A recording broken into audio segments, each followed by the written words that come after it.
এখন আমাদের মনে হয় যে কোনো সমস্যায় আসুক, যে কোনো ডিজাস্টারই আসুক আমরা মোকাবেলা করতে পারবো, যে কোনো ডিজাস্টারই আসুক আমরা মোকাবেলা করতে পারবো।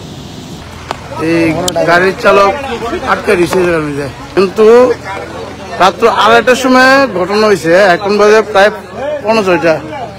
কখন পর্যন্ত মানে এটা উদ্ধারের মানে কোনো নাই, ডিজাস্টার ম্যানেজমেন্টের কথা কয়ে লাভ নাই। এলাকাবাসীদের একটু যে অভিযোগ, ডিজাস্টার ম্যানেজমেন্টে এত লক্ষ লক্ষ টাকা খরচ করে এত নাটক মারা হয়, মানে কোনো আধিকারিকের তো দেখাই নাই, এটার দেখশন করে তারাও নাই। রাত্র 2:30টার থেকে এই হিসাবে আমাদের এমন যে ডিজাস্টার ম্যানেজমেন্টের খরচ করে মহড়া করে, এই হিসেবে যে সময় মেন সময় হয় তখন তারা বোঝা যায় কতটুকু তারা কাজ করতে পারবে। এই সব অবস্থা। এই যে এত টাকা খরচ করে যে মহড়া টহরা করে কি দেখবেন, মনে করতে 10 মানুষকে দেখানোর জন্য, কোনো কাজের জন্য নয়। রাত্র 2:30টার সময় অ্যাক্সিডেন্ট হয়েছে, এখন অবধি যে ড্রাইভারটা আছে রিকভারি করা গেছে না। এখন অবধি আজকে এখন প্রায় 5 ঘন্টার উপরে হয়েছে, এখন অবধি ড্রাইভারটা রিকভারি করেন গেছে না। বাকিটা ভগবান জানে, হয়তো ড্রাইভারটা জীবিত আছে না মৃত আছে, এখনও আমরা কইতে পারি না। খুব এখানে প্রশাসন খুব ব্যর্থ। যেমন আমাদের যে ম্যানেজমেন্ট যা আছে তারা যে জিনিসগুলি আনছে একটাও স্টার্ট হয় না, কোনো কামই করে না। রাত 2টার সময় তারা 2জন আসলো, সকালবেলা হয়েছে পরে দেখে অনেক। এটা তো পুরো প্রশাসন দায়ী।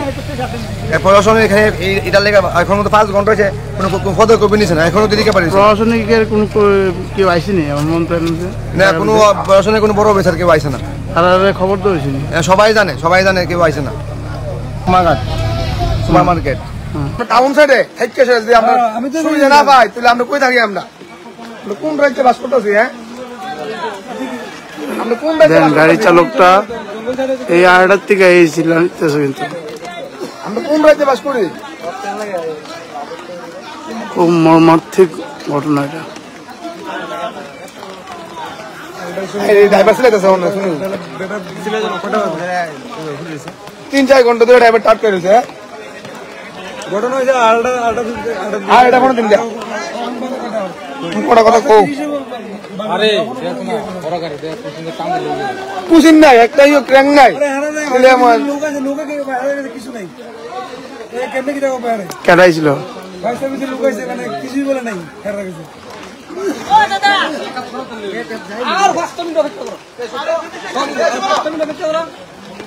যে কোনো ডিজাস্টারই আসুক আমরা মোকাবেলা করতে পারবো, যে কোনো ডিজাস্টারই আসুক আমরা মোকাবেলা করতে পারবো।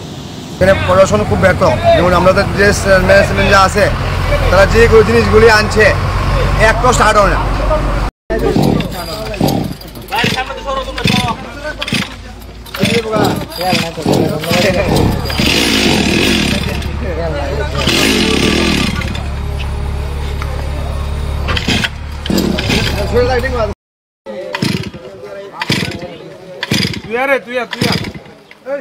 খালি কর।